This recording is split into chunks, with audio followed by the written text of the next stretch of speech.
Welcome to Student Stories. My name is Carmen Ramos Chandler, and today we're talking to Jason McIntire, who will be graduating in May. This isn't the first time you've been to CSUN, is it? No, it is not. Tell me how you ended up at CSUN. Well, my mother came here twice, on and off, and then graduated when I was actually in high school. But one of my brothers came here also, and he was in business administration major. So this is like the school I really wanted to go to. I wanted to do something in business. So I started off business classes and economics, and I really didn't have a sense of direction back then. I was doing okay, but then I would take a semester off. One semester came a year, came a few years, and then life took over. My mom graduated when I was in high school. Okay. Here. In what? In humanities and Chicana studies.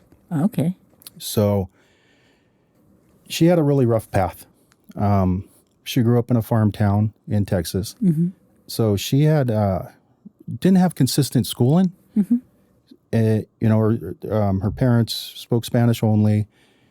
So at 17, she decided to leave that little town and told her mom, and her mom said, well, you wait one more year. You know, she was going to go to New York with a friend. She goes, you wait one more year, you can come out to Hollywood, because back in, that would be 1950s, mid-50s, Hollywood was very glamorous. Everyone wanted to come to Hollywood. So she came here, tried her luck at a couple things, roles and stuff, ended up getting married, having, quite a few kids. So, but she never lost that desire. So when we were children, real young, she went to Reseda High School and got her GED equivalents, and then started college here in the 70s. But then my father got sick. So 1980, he really got sick, and then he passed. So she stopped. But when I was in high school, so that was 1984, she started back here because she wanted to become a teacher. And she ended up graduating, I think it was 1985 or 86. And then she became a teacher, a special ed teacher at Grant High School. So she fulfilled that. She was the only one that ever graduated. So that's what she always wanted for us, for the children. So I always had this desire, unfilled journey in a sense. And I always wanted to honor her, by being the first to graduate, because my brother did not end up graduating because he was working also. So it just so happens that my daughter graduated 4 years ago from CSUN. Really? And that kind of sparked something again on me. So I came into campus one day and I went to the administration office and said, here's my school number. How do I do it? And they looked at it and said, there's only 7 digits. It's 9.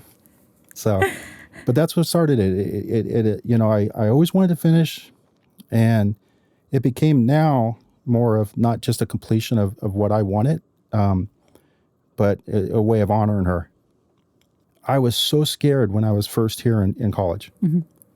Wouldn't talk to the professors. It was like difficult to see a counselor to figure out where you're going. Other students kind of shy about. I came back like, I'm older than everyone. So I went in and I would meet the professors right away. I'd have a meeting with them, speak to them, tell them a little bit of my story. All the students, I would get to know them, their names, even the shy ones. You try to, hey, how you doing? So-and-so. Not only that, they helped me so much. They helped me, the technology part is like so much different. All the computer stuff, the Canvas, the box, all of these different RStudios and Word, I don't use any of that.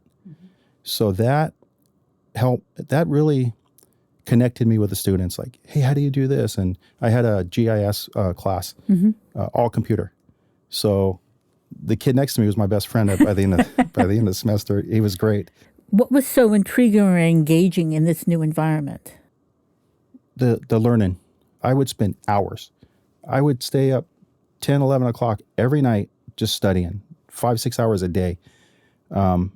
Just because I wanted to go in and I wanted to know, what was going on and be a part of it. And I was always a part of it in class. And I don't know if that bugged the other students or not, but it was always me raising my hand or asking a question. but that was the best part, was learning again. Is there a particular incident in class or a particular passage that you read or a particular incident in a study group that just sticks out in your mind about, God, I love being a college student? Well, actually, my last class, my very, very last class, Chicana Studies seminar, that whole year was the best experience. And I mean, it was like, I was sad to be over with it. Everyone in that class interacted. It was like a family environment. We all told stories. We all, were a little vulnerable. The professor, Christina McIntire, she's amazing. She really brings stuff out on you, from you. And yeah, that was the best experience. As for passage, I don't know, but that experience was, all my classes were great experiences. I had fun in every class because I made it that way, even the very hard ones. But that class I truly enjoyed being in. You chose at an older age to go back to school. Was that scary? Oh, well, it was, because I didn't know if I could do it, first of all. And when I first came here, I felt like everyone was looking at me, like, especially when I sat down in the classroom. But you know what? I have life experience, so that quickly changed, because from the first day they ask you to introduce yourself in the class. Who wants to go first? I look around, no one. I'll go first, and the professor, sometimes a very young one too, 20 some odd, and I go, I am a student, by the way, and I would get a giggle out of everyone, and then I would introduce myself. So, taking that route, I wasn't scared. The academic part was, part of it. Yeah. I dealt with that pretty well, and the social part, I was like, they're younger than my kids, so and I didn't treat them like little kids. Obviously, we were students together, but we would interact and talk about stuff, or talk about class, and we're always on that Discord interacting, that app, which I had no idea what that was until I came to school. So it was scary at first, but I came back to it, and the classroom environment was pretty good to me. Did you make friends with your classmates? Absolutely. Yeah. Matter of fact, last semester, one of the kids invited me to his graduation, or last graduation. He invited me to his, and I was like, well, that's nice, and unfortunately I can't invite him because we don't get enough tickets, but I still talk to some of them and see how they're doing, and we're going to get to reunite at the graduation. That's going to be fun. What did you tell a young person who thinks college isn't possible, or it's too hard, or it's out of reach? It's not a race. I'm proof of that. If you have to take your time, take your time. It's not impossible. There are so many resources, which I found out just talking to your advisors, and like, again, the EOP department, they are so willing to help you with all the resources. I mean, Marvin helped me with library resources, all kinds of, technical stuff that I had no idea. It's just, there's so many resources that I didn't have the first time around, and they're so accessible. You could just email them and they'll say, okay, we'll Zoom or not, or just back and forth. And all my advisors from all the different departments were just very helpful and keeping you track. And that's for everybody.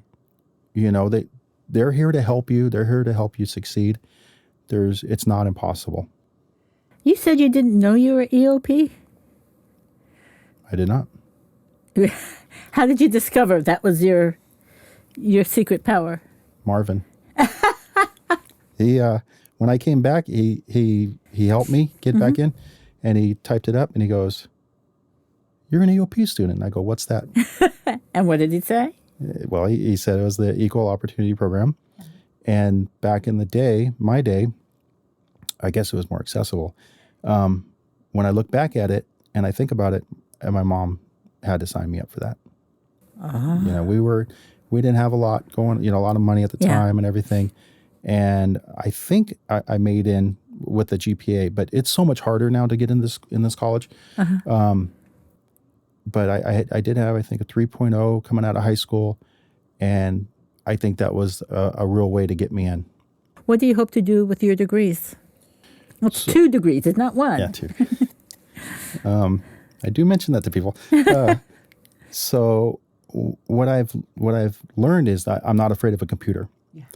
So in my business, there's certain programs that can advance me. It's called like an AutoCAD or a MasterCam, where I can develop things and design things on computer. So I've actually spent the last couple of months trying to learn that language and all that kind of coding, because I do know people in the industry that will be able to build it. If I design it, they have the machines to build it, or maybe even move into that manufacturing later on. Wow. So when you interdisciplinary studies allows you to kind of shape your emphasis. What was the emphasis you chose with that major? Well, what I enjoyed about that major was I never thought about different disciplines interacting and advancing each other. Yeah.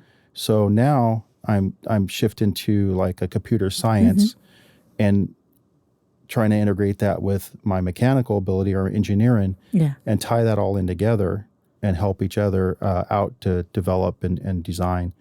So that, like I mentioned, the philosophy of science I was just amazed at that, like how you would think that that's just completely 2 separate things. Yeah. But there's so much philosophy when you're talking about science. What influenced you, what your background, there's just so much that you can think about why you made the decisions you made. So that's what I'm looking at, is trying to integrate certain things together. What did your kids say when you said, hey, I'm going back to school? So they were still in school. Actually, my daughter already graduated. My son was still in school. So I felt kind of bad when I told him, because he's like, man, my dad's going to be there. He's at CSUN? He's at CSUN. So in the computer science. So he was away from me. They thought it was silly. They're like, what do you mean, Dad? What do you're old. You have a business and everything. I said, well, it's something I always wanted. I always wanted a degree. So they got on board afterwards and helped encourage me, and, you got to do good. You got to stay on top, and that was helpful. And a lot of other people in my life have really backed me up. So that was good. You were here for 2.5 years because you had already served some time at the university. You already invested into your academics back in the 80s. When you look back at the university, what kind of feelings do you have about CSUN and your experiences here? I wouldn't change anything here. This is I've been here my whole life in the San Fernando Valley, and I've always had a great feeling about CSUN. When there was orange groves mostly here, when I was a kid, and my mom would bring me up here. This path has been great. CSUN is fantastic. It's such a great school. I wouldn't change anything about it. If you got invited back in 10 years, what would you say to that year's entering class about what they could expect as matadors? I would say they could expect success, because it's all here. It's all waiting for you. Life gets in the way. I understand that, and outside issues, but there is no reason you cannot be successful in this school. There's so many resources. There's so many clubs. There's so many professors willing to help and advisors willing to help, and the library is just amazing. There's just I don't even know where these people come from. There's so many of them, and all the computer aid, and the canvas is the most amazing thing. I had to learn how to work that. It's just so amazing. It can keep you on track. So there's really no excuse not to finish, and probably no excuse not to really succeed. Jason, it has been an honor to talk to you. Congratulations. Thank you. It's just... This is an honor for me. Well, thank you. But I just love hearing your story. And I think a lot of other students... It's a different path, yeah. Hey, but it's still a path. Congratulations. Thank you very much. And thank you all for joining us for this episode of Student Stories. Please take care.